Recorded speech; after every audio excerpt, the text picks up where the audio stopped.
a holiday movie like no other, not really. 1964, Santa Claus Conquers the Martians.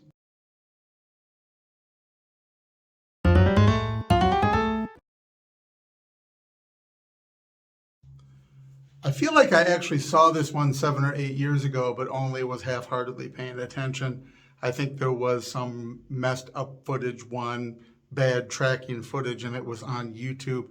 Now you can find it on Plex and other free services. It is boxed for the old-fashioned television, but it's a lot clearer than it was. So I sat down and took it seriously to the best of my ability and watched it. And I have to say, Santa Claus Conquers the Martians does not get enough credit. It's just based on the title and the concept.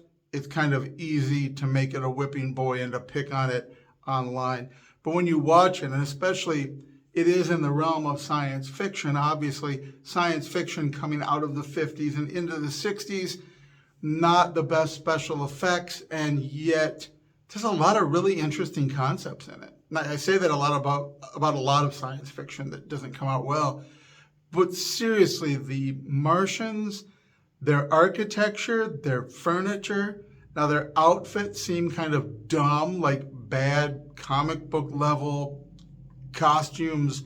They don't look particularly alien. Because we're talking about an era, in a few years, Mr. Spock will look just like us with pointed ears, which really makes that, because it avoids the problem of not being able to make something look real alien. Better to make him look real and relatable, I hate to use that word, but then to try to make him weird with the helmets and everything. The Martians in Santa Claus Conquers the Martians look like they're an off-green, dark green color. They wear the uniforms with a cape. They all have an interesting badge with it, letters and numbers, things that are meant to feel science fiction-y. But their architecture, their furniture, the ambiance of their planet, what we hear about their culture, not only do they have antennae, but the antennae are artificial. They're part of a thing that is mounted in the head, mounted on the head, looks like a helmet, connected. It allows them to transmit information directly into the brain. And so we find out that their kids never really have a childhood. It's very short. As soon as they're big enough to kind of get around, they start downloading information into their heads. That is some incredible science fiction foresight. Now, of course, it's based on television and radio and the beginnings of robotics and all these things.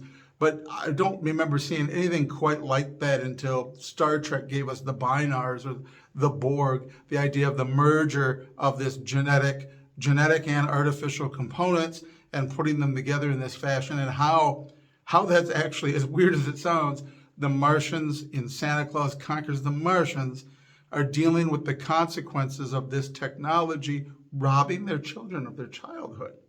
They come to Earth to kidnap Santa Claus to try to bring some of the magic of the holiday, realizing something's wrong and we have something they don't have, though our technologies are relatively comparable. They seem a little bit more advanced than us, but in the film we were able to send a ship after them, and we're not too far behind in this scenario.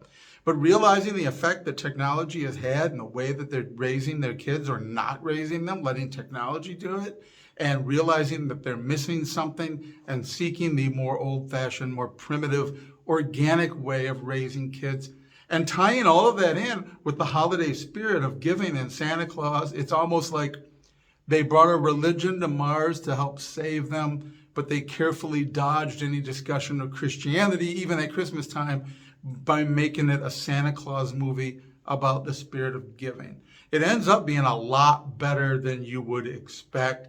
The way, and I won't even spoil it for you, finding the answer for the Martian society, you're halfway through it or more, I was, before I was like, oh, that's what they're going to do. Now I see this is where that's headed, and it ends up being where it's headed, and everyone will live happily ever after because it's a Christmas movie. But it really does a much better job than you would expect with that really goofy title.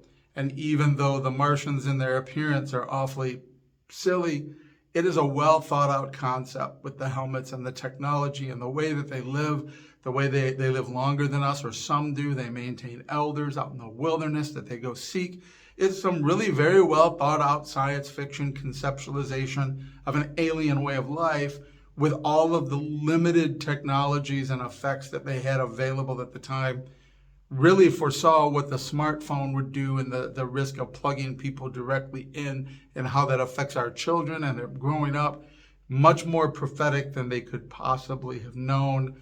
But it's a great holiday film, and you should check it out. It's free on Plex.